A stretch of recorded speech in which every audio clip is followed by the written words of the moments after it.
ಎಲ್ರಿಗೂ ನಮಸ್ಕಾರ. ಮತ್ತೊಮ್ಮೆ ಎಜುಕ್ರಿಯೇಟಿವಿಟಿ ಯೂಟ್ಯೂಬ್ ಚಾನಲ್ಗೆ ಸುಸ್ವಾಗತ. ಕರ್ನಾಟಕದಾದ್ಯಂತ ಸುಮಾರು 40,000ಕ್ಕಿಂತ ಅಧಿಕ ಜನ ಗೆಸ್ಟ್ ಟೀಚರ್ ಆಗಿ ಕೆಲಸ ಮಾಡ್ತಾಯಿದ್ದಾರೆ. ಬೇರೆ ಬೇರೆ ಸ್ಕೂಲ್ ಒಳಗೆ ಕೆಲವೊಬ್ಬರು ಖಾಸಗಿ ಒಳಗೆ ಕೆಲಸ ಮಾಡ್ತಾಯಿದ್ರೆ, ಕೆಲವೊಬ್ಬರು ಸರ್ಕಾರದ ಒಂದು ಗೆಸ್ಟ್ ಟೀಚರ್ ಆಗಿ ಕೆಲಸ ಮಾಡ್ತಾಯಿದ್ದಾರೆ.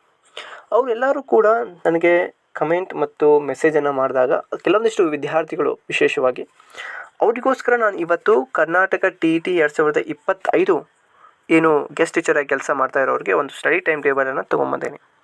ಈ ಸ್ಟಡಿ ಟೈಮ್ ಟೇಬಲ್ ವಿಶೇಷವಾಗಿ TET ಪೇಪರ್ 1 ಮತ್ತು ಅಗೇನ್ ಪೇಪರ್ 2 ಬಗ್ಗೆ ಕಂಪ್ಲೀಟ್ ಆದ ಟೈಮ್ ಟೇಬಲ್ ನಿಮಗೆ ನಾನು ಹೇಳ್ಕೊಡ್ತೀನಿ. ಇದ್ರ ಒಳಗಡೆ ಯಾವ್ಯಾವ ಸಬ್ಜೆಕ್ಟ್ ಕವರ್ ಆಗಿರ್ತಾವಂತಂದರೆ, ಒಂದು ಕನ್ನಡ ಗ್ರಾಮರ್ ಮತ್ತು ಬೋಧನಾಶಾಸ್ತ್ರ, ಇಂಗ್ಲೀಷ್ ಗ್ರಾಮರ್ ಮತ್ತು ಬೋಧನಾಶಾಸ್ತ್ರ, ಮತ್ತು ಚೈಲ್ಡ್ ಸೈಕಾಲಜಿ ಇರ್ತದೆ, ಮತ್ತು ಪೇಪರ್ 1 ಎನ್ವಿರಾನ್ಮೆಂಟ್ ಇರ್ತೈತಿ, ಸೋಷಿಯಲ್ ಸೈನ್ಸ್ ಇರ್ತೈತಿ ಮತ್ತು ಸೈನ್ಸ್ ಇರ್ತೈತಿ, ಮತ್ತು ವಿಶೇಷವಾಗಿ ಮ್ಯಾಥಮೆಟಿಕ್ಸ್ ಇರ್ತದೆ. ಏನು ಪೇಪರ್ 1 ಒಳಗಿರ್ಬೋದು, ಅದು ಪೇಪರ್ 2 ಒಳಗಿರ್ಬೋದು. ಸೊ ಅದೇ ರೀತಿಯಾಗಿ ನೀವು ರಿವಿಷನ್ ಹೆಂಗೆ ಮಾಡಬೇಕು ಮತ್ತು ಪ್ರಾಕ್ಟೀಸ್ ಟೆಸ್ಟನ್ನು ಹೆಂಗೆ ಕೊಡಬೇಕು ಅನ್ನೋದು ಕೂಡ ನಾನು ನಿಮಗೆ ಇಲ್ಲಿ ಹೇಳ್ಕೊಡ್ತೀನಿ. ನಮ್ಮ ಒಂದು ಏನು ಸೆಷನ್, ನಮ್ಮ ಸ್ಟಡಿ ಸೆಷನ್ ಎಲ್ಲಿಂದ ಸ್ಟಾರ್ಟ್ ಆಗ್ತೈತಿ ಅಂತಂದರೆ, ನೋಡಿ, ಈಗ ಸಾಮಾನ್ಯವಾಗಿ ಏನು ಟೀಚರ್ ಆಗಿ ಕೆಲಸ ಮಾಡೋರ್ಗೆ ಒಂದು ಬೆಳಿಗ್ಗೆ 9:30ರಿಂದ ಹಿಡ್ಕೊಂಡು ಸಂಜೆ 5:30 ಅಥವಾ ಅದಕ್ಕಿಂತ ಒಂದು ತಾಸು ಮೊದಲು, ಅಂದರೆ ನಾವು ಹೇಳ್ತೀವಲ್ಲ 4:30ವರೆಗೆ ಕೂಡ ಶಾಲೆ ಇರ್ತೈತಿ. ಸೊ ಈ ಸಮಯವನ್ನು ಬಿಟ್ಟು ನಾನು ನಿಮ್ಗೆ ಸ್ಟಡಿ ಟೈಮ್ ಟೇಬಲನ್ನು ಕೊಡ್ತಾಯಿದ್ದೀನಿ. ನಮ್ಮ study time table morning session start ಆಗೋದು ಅಂದರೆ ಬಿಫೋರ್ ಸ್ಕೂಲ್ ಅಂತ ಹೇಳ್ತೀನಿ, ಅದು 5:30ರಿಂದ ಅಂತ ಹೇಳ್ತೀನಿ. 5:30ರಿಂದ 45 ನಿಮಿಷದ್ದು ಒಂದು ನಾವು ಸೆಷನನ್ನು ಮಾಡ್ತೀವಿ. ಅದು ಕನ್ನಡ ಗ್ರಾಮರ್ ಸೆಷನ್ ಆಗಿರ್ತದೆ. ಈಗ ನಾನು ನಿಮ್ಗೆ ಹೇಳ್ತಾ ಇದ್ದೀನಿ, ನೀವೇನಾದರೂ ಕನ್ನಡ ಒಂದು ಭಾಷೆ ಅಂತ ಅಥವಾ ಕನ್ನಡ ಒಂದು ಗ್ರಾಮರ್ ಅಂತ ತೆಗೆದುಕೊಂಡಾಗ TET ಪರೀಕ್ಷೆಗಂತ ಕನ್ನಡ ವ್ಯಾಕರಣವನ್ನು ಏನು ಓದಬೇಕು ಅಂತ ನಾವು ಹಿಂದಿನ ವರ್ಷದ ಪ್ರಶ್ನೆ ಪತ್ರಿಕೆಯನ್ನು ತಗೊಂಡು ಸಂಧಿಗಳನ್ನು ಓದಬೇಕು, ಇದರಲ್ಲಿ ಸಮಾಸಗಳನ್ನು ಓದಬೇಕು, ಇದರಲ್ಲಿ ಅನುಕರಾವಯವನ್ನು ಓದ್ಕೋಬೇಕು, ಇದರಲ್ಲಿ ನಾವೇನು ಮಾಡಬೇಕಪ್ಪ ಅಲಂಕಾರಗಳನ್ನು ಓದ್ಕೋಬೇಕು, ಮತ್ತು ಇದೇ ರೀತಿಯಾದಂತಹ ವಿಭಕ್ತಿ ಪ್ರತ್ಯಯನ ಓದಬೇಕು. ನಾನೀಗ ನಿಮಗೆ ಒಂದು 7ರಿಂದ 8 ಹೇಳೀನಿ. ನೀವೇನು ಮಾಡಬೇಕು, ಒಂದು 30 ಲಿಸ್ಟ್ ಮಾಡಬೇಕು. ಆ 30 ಲಿಸ್ಟ್ ಮಾಡಿ ನೀವೇನು ಮಾಡಬೇಕು, 30 ದಿನ ಕನ್ನಡ ಗ್ರಾಮರ್ ಒಳಗಡೆ ಒಂದನೇದ್ದು ಒಂದು ದಿನ, ಇನ್ನೊಂದು ದಿನ, ಮತ್ತೊಂದು ಇನ್ನೊಂದು ದಿನ ಅಂತಂದು ಮಾಡಿದ್ದೆಲ್ಲ ನೀವೇನು ಮಾಡಬೇಕು ಅಂತಂದರೆ ಟಿಕ್ ಪಾಸ್ ಮಾಡ್ತಾ ಹೋಗಬೇಕು. ಅಂದರೆ ನೀವು 30 ದಿನದೊಳಗೆ ಏನು ಮಾಡ್ತೀರಿ, ಕನ್ನಡ ಗ್ರಾಮರ್ ಮುಗಿಸ್ತೀರಿ. ನೆಕ್ಸ್ಟ್ ಬರೋದೆಲ್ಲ ಕನ್ನಡ ಪೆಡಗಾಗಿ ಕೂಡ ಅದೇ ರೀತಿ. ಈಗ ನಾವು ಬೋಧನಾಶಾಸ್ತ್ರ ಅಂತ ತಗೊಳ್ತೀವಿ. ಬೋಧನಾಶಾಸ್ತ್ರದೊಳಗಡೆ ನೇರ ವಿಧಾನ ಅಂತ ಬರ್ತದೆ, ಅನುಗಮನ ವಿಧಾನ ಅಂತ ಬರ್ತದೆ, ಮತ್ತೊಂದೇನು ಬರ್ತೈತಿ ಭಾಷಾಂತರ ವಿಧಾನ ಅಂತ ಬರ್ತದೆ. ಸೊ ಅದೇ ರೀತಿಯಾಗಿ ನಾವು ಇಲ್ಲಿ ಮತ್ತೆ ಏನು ಮಾಡ್ತೀವಿ, ಭಾಷಾ ಕೌಶಲ್ಯಗಳು, ಓದುವಂಥ ಕೌಶಲ್ಯ, ಬರೆಯುವಂಥ ಕೌಶಲ್ಯ, ಇದನ್ನು ನೋಡ್ತೀವಿ. ಮತ್ತು ಅದೇ ರೀತಿಯಾಗಿ ನಾವೇನು ಮಾಡ್ತೀವಿ, ಇವಾಗ ಅನುಬೋಧನೆ ಅಂತ ಬರ್ತೈತಿ, ಮೈಕ್ರೋ ಟೀಚಿಂಗ್, ಅದ್ರ ಬಗ್ಗೆ. ಸೊ ಈ ರೀತಿಯಾದಂತಹ ನಾವು ಲಿಸ್ಟ್ ಔಟ್ ಮಾಡಿಕೊಂಡು ಕನ್ನಡ ಪೆಡಗಾಗಿ ಕೂಡ ಮಾಡಿದರೆ ನಾವು ಈಸಿಯಾಗಿ ಮಾಡ್ಬೋದು. ನಾನು ನಿಮಗೆ ಜಸ್ಟ್ ಒಂದು ಎಕ್ಸಾಂಪಲ್ ಆಗಿ ಗೊತ್ತಾಗಲಿ ಅನ್ನೋದು ಹೇಳ್ತಾ ಇದ್ದೀನಿ. ನೀವು ಅದೇ ರೀತಿ ಮಾಡಿದರೆ ಸಾಕಾಗ್ತದೆ. ಅಂದರೆ ನಾವು ಕಸ ತಿನ್ನೋದಕ್ಕಿಂತ ತುಸು ತಿಂದರೆ, ನಮಗೆ ಕಡಿಮೆ ಓದಿದರೆ ಅದರ ಅರ್ಥ ನಾವು ಏನು ಓದ್ತಾ ಇದ್ದೀವಿ ಇವತ್ತಿನ ದಿನ, ನಾಳೆ ಏನು ಓದ್ತಾ ಇದ್ದೀವಿ, ಒಂದು ತಿಂಗಳು ಬಿಟ್ಟು ನಾವು ಏನು ಓದ್ತೀವಿ ಅನ್ನೋದು ನಮಗೆ ಸ್ಪಷ್ಟತೆ ಅನ್ನೋದು ಅರಿವಿದ್ದರೆ ನಾವು ಒಂದು ತಿಂಗಳ ಅಂದರೆ 45 ದಿನ ನಮ್ಮ ಸಿಲೆಬಸನ್ನು ಮುಗಿಸ್ಬೋದು. ಇದು ನಿಮಗೆ ಗೊತ್ತಿರಲಿ. ಮತ್ತು ಒಂದೊಂದು ದಿನಕ್ಕೆ ನಾವು 2 ಟಾಪಿಕನ್ನು ಓದುವ ಅವಶ್ಯಕತೆ ಇಲ್ಲ. ಇವತ್ತು ನಾನು ಅನುಗಮನ ವಿಧಾನವನ್ನು ಓದಿದರೆ ನಾಳೆ ನಿಗಮನ ವಿಧಾನ ಓದ್ತೀನಿ, ಮತ್ತು ಅಗೇನ್ ನಾಡ್ದು ಏನು ಮಾಡ್ತೀನಿ, ಶಿಕ್ಷಕ ಕೇಂದ್ರಿತ ವಿಧಾನವನ್ನು ಓದ್ತೀನಿ ಅನ್ನುವಂತಹ ಮನಸ್ಥಿತಿ ನಮಗೆ ಮೊದಲೇ ಗೊತ್ತಿದ್ದರೆ ನಾವು ಯಾವುದಕ್ಕೆ ಕೂಡ ಗೊಂದಲ ಆಗುವುದಿಲ್ಲ.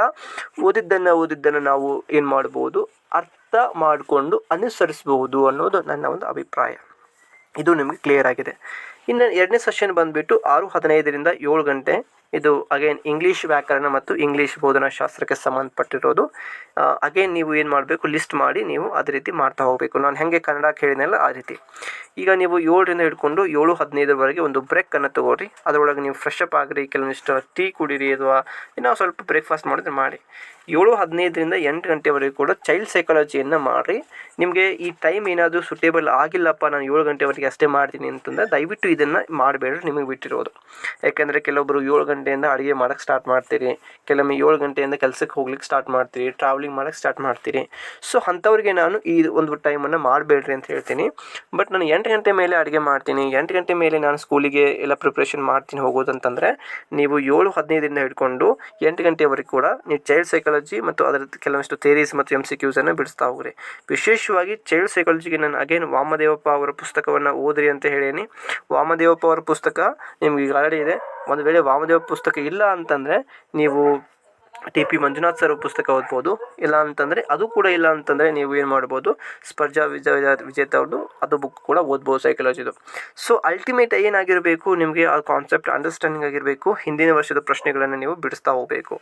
ಐ ಹೋಪ್ ಇದು ನಿಮ್ಗೆ ಕ್ಲಿಯರ್ ಆಗಿದೆ. ಮತ್ತು ಅಗೇನ್ ನಿಮಗೆ ಚೈಲ್ಡ್ ಸೈಕಾಲಜಿ ಅಂತ ಬಂದಾಗ ಮೊದಲಿಗೆ ಏನು ಓದಬೇಕು, ನಂತರ ಏನು ಓದಬೇಕು, ನಂತರ ಇನ್ನೊಂದು ಏನು ಓದಬೇಕು, ಮತ್ತೊಂದು ಏನು ಓದಬೇಕು, ಅದು ಪರೀಕ್ಷಾ ದೃಷ್ಟಿಯಿಂದ ಉಪಯೋಗ ಇದೇನೋ ಅಥವಾ ಇಲ್ಲೋ ಅನ್ನುವಂತಹ ಒಂದು ಅರಿವು ನಿಮಗೆ ಮೊದಲೇ ಇದ್ದಿದ್ದರೆ ಸೊ ನೀವು ಈಸಿಯಾಗಿ ಎಕ್ಸಾಮನ್ನು ಕ್ಲಿಯರ್ ಮಾಡ್ಬೋದು. ಐ ಥಿಂಕ್ ಇದು ನಿಮಗೆ ಕ್ಲಿಯರ್ ಆಗಿದೆ ಅಂದ್ಕೊಳ್ತಾ ಇದ್ದೀನಿ. ಈಗ ನಿಮ್ಮ ಮಾರ್ನಿಂಗ್ ಸೆಷನ್ ಮುಗೀತಲ್ಲ, ನಾವು ಆಫ್ಟರ್ ಸ್ಕೂಲ್ ನೋಡಿರಿ, ಈಗ ನಾನು ನಿಮಗೆ 2 ಸೆಷನ್ ಮಾಡೇನಿ. ಒಂದು ಬಿಫೋರ್ ಸೆಷನ್, ಒಂದು ಇಟ್ ಮೀನ್ಸ್ ಬಿಫೋರ್ ಸ್ಕೂಲ್, ಒಂದು ಆಫ್ಟರ್ ಸ್ಕೂಲ್ ಅಂತ. ಈಗ ನಾನು ಆಫ್ಟರ್ ಸ್ಕೂಲ್ ಬಗ್ಗೆ ಹೇಳ್ತೇನೆ. ಅಂದರೆ ನೀವು ಶಾಲೆಯಲ್ಲಿದ್ದಾಗ ಓದಬೇಕಾ ನಾನು ಪರೀಕ್ಷೆ ಬಗ್ಗೆ ಅಂತಂದ್ರೆ ದಯವಿಟ್ಟು ಓದಬೇಡ್ರಿ. ಇಲ್ಲಿ ಏನಾಕೈತಿ ಅಂತಂದರೆ, ನೀವು ಎಕ್ಸಾಮ್ ಪ್ರಿಪ್ರೇಷನನ್ನು ಸ್ಕೂಲ್ ಒಳಗೆ ಏನಾದರೂ ಮಾಡಕತ್ತರ ಅಲ್ಲಿರುವಂಥ ಟೀಚರ್ಸ್ಗಳು ನಿಮ್ಗೆ ಸಪೋರ್ಟ್ ಮಾಡೋಂಗಿಲ್ಲ, ಅಲ್ಲಿರುವಂಥ ಮಕ್ಕಳು ನಿಮಗೆ ಕಾಡ್ತಾರೆ, ಅಲ್ಲಿರುವಂತಹ ಒಂದು ವಾತಾವರಣ ನಿಮ್ಗೆ ಅಲ್ಲಿ ಏನು ಕೊಡೋಂಗಿಲ್ಲ. ನಿಮಗೆ ಓದಲಿಕ್ಕೆ ಒಂದು ಪೀಸ್ ಅಂತ ಒಂದು ಶಾಂತಿ ಪ್ಲೇಸನ್ನು ಕೊಡೋಂಗಿಲ್ಲ, ಏನು ಎಕ್ಸಾಮಿಗೆ ಸ್ಟಡಿ ಮಾಡಲಿಕ್ಕೆ ಅವಕಾಶವಿಲ್ಲ.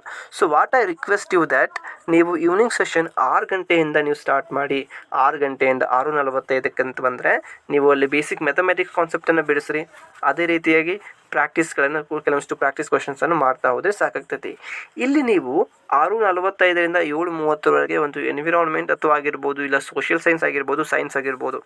ಈಗ ಸರ್ ನನಗೆ ಪೇಪರ್ 1ಗೂ ರೆಡಿ ಆಗ್ತಾ ಇದ್ದೀನಿ, ನಾನು ಪೇಪರ್ 2 ರೆಡಿ ಆಗ್ತಾ ಇದ್ದೀನಿ ಅಂತಂದರೆ ನೋಡಿರಿ, ಎನ್ವಿರಾನ್ಮೆಂಟ್ಗೆ 30 ದಿನ, ಸೋಷಿಯಲ್ ಸೈನ್ಸ್ಗೆ ಏನು ಮಾಡಿರಿ 60 ದಿನ ಅಂತಂದು ನೀವು 90ರಿಂದ ಒಂದು ಟೈಮ್ ಟೇಬಲ್ ಹಾಕೊಂಡ್ಬಿಡ್ರಿ. ಓಕೆ, ನಾನು 30 ದಿನ ಎನ್ವಿರಾನ್ಮೆಂಟ್ ಮಾಡ್ತೀನಿ, ಉಳ್ಕಿದ 60 ದಿನ ಸೋಷಿಯಲ್ ಸೈನ್ಸ್ ಮಾಡ್ತೀನಿ. ಈಗ ಅಗೇನ್ ಮತ್ತು 60 ದಿನದೊಳಗಡೆ ನೀವೇನು ಮಾಡಬೇಕು ಅಂತಂದರೆ 6ರಿಂದ 10ನೇ ತರಗತಿಯ ಚಾಪ್ಟರ್ಸ್ಗಳನ್ನು ಓದಬೇಕಂತ ಇದೆ ಸೋಷಿಯಲ್ ಸೈನ್ಸ್. ಅವಾಗ ಏನು ಮಾಡಬೇಕು, ನೀವು ಒಟ್ಟಾರೆಯಾಗಿ 6ನೇ ತರಗತಿಯಲ್ಲಿ, 7ನೇ ತರಗತಿಯಲ್ಲಿ, 8ನೇ ತರಗತಿಯಲ್ಲಿ, 9ನೇ ತರಗತಿಯಲ್ಲಿ, 10ನೇ ತರಗತಿಯಲ್ಲಿ ಬರುವಂತಹ ಎಲ್ಲ ಚಾಪ್ಟರ್ಸ್ಗಳನ್ನು ಏನು ಮಾಡಬೇಕು, ಪ್ಲಸ್ ಮಾಡಬೇಕು, ಕೂಡಿಸಬೇಕು. ಒಟ್ಟಾರೆಯಾಗಿ 120 ಚಾಪ್ಟರ್ಸ್ಗಳಾಗ್ಯಾವ ಅಂತಂದರೆ ಪ್ರತಿದಿನ ನೀವೇನು ಮಾಡಬೇಕು, 2 ಚಾಪ್ಟರ್ಸನ್ನು ಓದಿದರೆ ನೀವು 60 ದಿನದೊಳಗಡೆ ನೀವೇನು ಮಾಡ್ಬೋದು, 120 ಚಾಪ್ಟರ್ಸ್ಗಳನ್ನು ಕಂಪ್ಲೀಟ್ ಮಾಡ್ಬೋದು. ಈ ರೀತಿಯಾದಂತಹ ನಿಮ್ಮ ಒಂದೇನಾದರೂ ಯೋಜನೆ, ನಾವೇನು ಹೇಳ್ತೀವಿ ಪ್ಲ್ಯಾನಿಂಗ್ ಇದ್ದರೆ, ಸೊ 100% ನೀವು ಒಂದು 60 ದಿನದೊಳಗಡೆ ಮುಗಿಸ್ಬೋದು. ನಿಮ್ಗೆ ಯಾವುದೇ ಸ್ಪಷ್ಟತೆ ಇಲ್ಲದೆ ನೀವೇನಾದರೂ ಆಟ ಆಡಲಿಕ್ಕೆ, ಕುಸ್ತಿ ಆಡಲಿಕ್ಕೆ ಅಥವಾ ಓದಲಿಕ್ಕೆ ನೀವು ಕಣಕ್ಕಿಳಿದ್ರೆ ಖಂಡಿತವಾಗ್ಲೂ ಕೂಡ ನಿಮ್ಗೆ ಏನಾಗ್ತೈತಿ, ಸೋಲಾಗ್ತದೆ. ಮತ್ತು ನೀವು ಮಾಡುವಂಥ ಕೆಲಸದೊಳಗಡೆ ನಿಮಗೆ ಏನಿರಂಗಿಲ್ಲ, ಒಂದು ಧೈರ್ಯ ಮತ್ತು ಆತ್ಮವಿಶ್ವಾಸ ಬರೋಂಗಿಲ್ಲ. ಸೊ ಅದಕ್ಕೋಸ್ಕರ ಏನೋ ಮಾಡೋಕ್ಕಿಂತ ಮೊದಲಿಗೆ ನಾನು ಮುಂದಿನ 30 ದಿನ ಏನು ಮಾಡ್ತೀನಿ ಮತ್ತು 60 ದಿನ ಏನು ಮಾಡ್ತೀನಿ, ಮತ್ತು ಈ ರೀತಿಯಾದಂಥ ಒಂದು ನೀವು ಮನಸ್ಸಲ್ಲಿ ಅನ್ಕೊಂಡ್ರೂ ಅದು ಆಗಂಗಿಲ್ಲ. ಮನಸ್ಸಲ್ಲಿ ಅನ್ಕೋಬಾರ್ದು. ಒಂದು ಏನು ಮಾಡಬೇಕು, ನೀಟಾಗಿ ಒಂದು ಲಿಸ್ಟ್ ಔಟ್ ಮಾಡಬೇಕು. ಆ ಲಿಸ್ಟ್ ಔಟ್ ಮಾಡಿ ಆಯಾ ಲಿಸ್ಟ್ ಔಟ್ ಮುಗಿಸಿದಂಥ ದಿನದ ಯಾವ ಟಾಪಿಕ್ ಮುಗಿಸಿರ್ತಿರಲ್ಲ ಅದ್ರ ಮುಂದ್ಗಡೆ ಆ ಡೇಟನ್ನು ಬರೆದ್ರೆ ಮುಕ್ತಾಯ ಆಗ್ತದೆ. ಸೊ ಇದು ನಿಮಗೆ ಕ್ಲಿಯರ್ ಇರಲಿ. ಸೊ ಅಗೇನ್ ನಿಮಗೆ ನಾನು ಸೈನ್ಸ್ ಬಗ್ಗೆ ಹೇಳೋದಾದರೆ ಕೂಡ ಅಷ್ಟೇ, ಸೈನ್ಸ್ ಒಳಗಡೆ ನೀವು ಅಗೇನ್ ನಿಮಗೆ ಅಲ್ಲಿ ಕೂಡ ಚಾಪ್ಟರ್ಸ್ ಇರ್ತಾವೆ.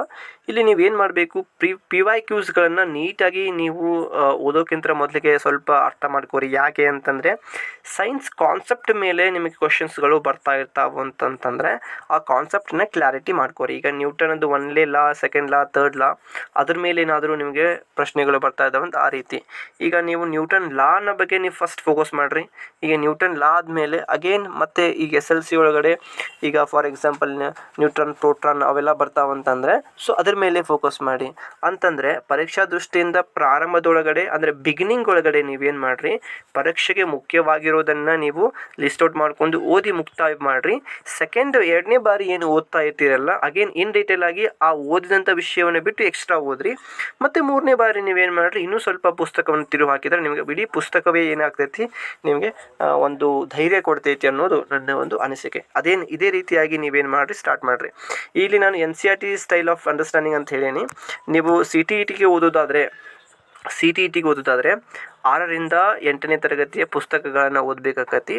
ನೀವೇನಾದರೂ TETಗೆ ಓದಬೇಕಂತಂದರೆ ನೀವೇನು ಮಾಡಬೇಕು, 8ರಿಂದ ಹಿಡ್ಕೊಂಡು 12ರವರೆಗೆ ಕೂಡ ಓದಬೇಕು. ಕೆಲವೊಬ್ಬರು ಹೇಳ್ತಾರೆ 6ರಿಂದ 12 ಅಂತ ಹೇಳ್ತೀನಿ. ಬಟ್ ನಾನು ಕೂಡ ಅದನ್ನು ಮೊದಲಿಗೆ ಸಜೆಸ್ಟ್ ಮಾಡ್ತಾ ಇದ್ದೆ. ಬಟ್ ಎಫೆಕ್ಟಿವ್ ಆಗಿ ನೀವು ರಿಯಲ್ ಆಗಿ ಬರುವಂಥ ಪ್ರಶ್ನೆಗಳು ಏನು ಅಂತಂದರೆ 8ರಿಂದ 12 ಅಂತ ಹೇಳ್ತೀನಿ. ಸೊ ನಿಮ್ಗೆ ಸಾಧ್ಯವಾಗಲಿಲ್ಲ ಅಂತಂದರೆ ದಯವಿಟ್ಟು ನೀವೇನು ಮಾಡಿರಿ, ಅಟ್ಲೀಸ್ಟ್ ಆದರೂ ಕೂಡ 6ರಿಂದ 10ನೇ ತರಗತಿದು ಓದ್ಕೋರಿ. ಬಟ್ ವಿಶೇಷವಾಗಿ 11 ಮತ್ತು 12ನೇ ತರಗತಿಯ ಸಿಲೆಬಸ್ಸನ್ನು ಇತ್ತೀಚೆಗೆ ಅಂದರೆ 2024ರ ಒಂದು ಎಲಿಜಿಬಿಲಿಟಿ ಪರೀಕ್ಷೆ ಒಳಗಡೆ ಹಾಕಿದ್ದಾರೆ. ಇದು ನಿಮ್ಗೆ ಗೊತ್ತಿರಲಿ. 7:30ರಿಂದ 8 ಗಂಟೆವರೆಗೆ ಕೂಡ ನೀವು ಡಿನ್ನರ್ ಮಾಡ್ಬೋದು, ರಿಲ್ಯಾಕ್ಸೇಷನ್ ಅಥವಾ ಲೈಟ್ ಆಫ್ ಮೂಡ್ ಮಾಡ್ಕೋಬೋದು. ನಾನು ಇಲ್ಲಿ ಯಾಕೆ ಒಂದು ಬೇಗನೆ ಡಿನ್ನರ್ ಮಾಡಿರಿ ಅಂತ ಹೇಳೀನಿ ಅಂತ ನೀವು ಟಯರ್ಡ್ ಆಗಿರ್ತಾರೆ. ಸೊ ಹೀಗಾಗಿ 8 ಗಂಟೆಯಿಂದ 8:30 ಏನು ಮಾಡಿರಿ, ಕ್ವಿಕ್ ರಿವಿಷನ್ ಮಾಡ್ಕೋರಿ, ರಿವ್ಯೂ ಮಾಡ್ಕೋರಿ. ಮತ್ತು ನೀವು ಮಾರ್ನಿಂಗಿಂದ ಏನೇನು ಮಾಡಿರ್ತಿರಲ್ಲ ಸೊ ಅದನ್ನು ಸ್ವಲ್ಪ ರಿಕ್ಯಾಪ್ ಮಾಡ್ಕೋರಿ ಅಂತ ಹೇಳ್ತೀನಿ. ಅಗೇನ್ ಮತ್ತೆ 8:30ರಿಂದ ಹಿಡ್ಕೊಂಡು 9:30ರವರೆಗೆ 9 ಗಂಟೆವರೆಗೆ ನೀವು MCQನ ಸಾಲ್ವ್ ಮಾಡಬೇಕು. ಎಸ್ಪೆಷಲಿ ನೀವು ಮಿಕ್ಸ್ ಟಾಪಿಕನ್ನು ನೀವೇನು ತೊಗೊಂಡು ಸಾಲ್ವ್ ಮಾಡೋದಾಗಿರ್ಬೋದು, ಅಲ್ಲಿರುವಂತಹ ನಿಮಗೆ ಸಹಾಯ ಮಾಡುವಂಥ ನಿಮ್ಮ ಮಕ್ಕಳಿಂದ ನೀವೇನು ಮಾಡ್ಬೋದು, ನಿಮ್ಮ ಪುಸ್ತಕವನ್ನು ಕೊಟ್ಟು ಕ್ವಶನ್ಸ್ ಆನ್ಸರ್ಸ್ಗಳನ್ನು ನೀವೇನು ಮಾಡ್ಬೋದು, ಡಿಸ್ಕಷನ್ ಮಾಡ್ಬೋದು. This is like really definitely ನಿಮಗೆ ಇದು ಹೆಲ್ಪ್ ಆಕೈತಿ ಅನ್ನೋದು ನನ್ನ ಒಂದು ಅನಿಸಿಕೆ ಅಂತ ನಾನು ಹೇಳ್ತೀನಿ. ಇದಾದ ಮೇಲೆ ನೀವೊಂದು ವೀಕ್ಲಿ ಪ್ಲ್ಯಾನ್ ಮಾಡಿರಿ ಅಂತಂದರೆ, ಈಗ ಮಂಡೇದಿಂದ ಹಿಡ್ಕೊಂಡು ಫ್ರೈಡೇವರೆಗೆ ನಾನು ಏನು ಮಾಡ್ತೀನಿ, ಈ ಟೈಮ್ ಟೇಬಲ್ ಫಾಲೋ ಮಾಡ್ತೀನಿ. ಸ್ಯಾಟರ್ಡೇ ಅಂತ ಬಂದಾಗ ನಾನು ಏನು ಮಾಡ್ತೇನೆ, 1 ಅವರ್ ಪ್ರಾಕ್ಟೀಸ್ ಮಾಕ್ ಟೆಸ್ಟನ್ನು PYQಸನ್ನು ನೀಟಾಗಿ ಪ್ರಾಕ್ಟೀಸ್ ಮಾಡ್ತೀನಿ. ಜೊತೆಗೆ 50 ಜೊತೆಗೆ ನಾವು 30 ಮಿನಿಟ್ಸ್ ಏನು ಮಾಡ್ತೀನಿ, ಸ್ವಲ್ಪ ಲೈಕ್ ನನ್ನ ಏನೇನು ತಪ್ಪುಗಳನ್ನಾಗಿ ಅವುಗಳನ್ನು ಮಾಡಿಕೊಂಡು ಮತ್ತೆ ಅಗೇನ್ ನಾನು ಏನು ಮಾಡ್ತೀನಿ, ರಿವಿಷನ್ಸ್ ಮಾಡ್ತೀನಿ ಅನ್ನೋದನ್ನು ಮಾಡ್ಕೊರಿ. ಇಲ್ಲಿ ನೀವು ಡೈಲಿ ನೀವು ರಿವಿಷನ್ಸನ್ನು ನೈಟ್ ಮಾಡ್ತೀರಿ. ಓಕೆ, ಸೊ ಇಲ್ಲಪ್ಪ ಅಂತಂದರೆ ಒಂದು ವಾರದ ರಿವಿಷನನ್ನು ನೀವೇನು ಮಾಡ್ಬೋದು, ಸಂಡೇ ದಿನ ಇಟ್ಕೊಂಡು ಮಾಡ್ಬೋದು.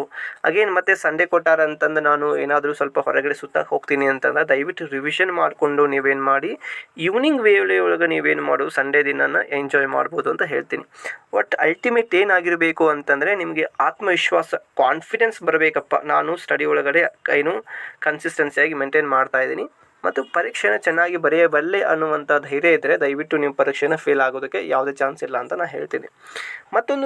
ಮತ್ತೊಂದು ಪ್ರಶ್ನೆ ಏನಂತಂದರೆ, ಬಹಳ ಮಂದಿದು ಅಭ್ಯರ್ಥಿಗಳದು ವಿಶೇಷವಾಗಿ, ಸರ್ ನಾನು ಗೆಸ್ಟಾಗಿ ಹೋಗ್ತಾ ಇದ್ದೀನಿ, ಸೊ ನನಗಿಂತ ಗೆಸ್ಟಾಗಿ ಹೋಗದೇ ಇರುವಂಥ ಅಭ್ಯರ್ಥಿಗಳು ಬಹಳ ಅದಾರ. ಅವರು ನೀಟಾಗಿ ಓದ್ತಾರೆ, ನಾನು ನೀಟಾಗಿ ಓದ್ತಾ ಇಲ್ಲ ಅಂತ, ಪ್ರೊಡಕ್ಟಾಗಿ ನನ್ನ ಸ್ಟಡಿ ಪ್ರೊಡಕ್ಟಿವ್ ಇರೋಂಗಿಲ್ಲ ಅಂತ.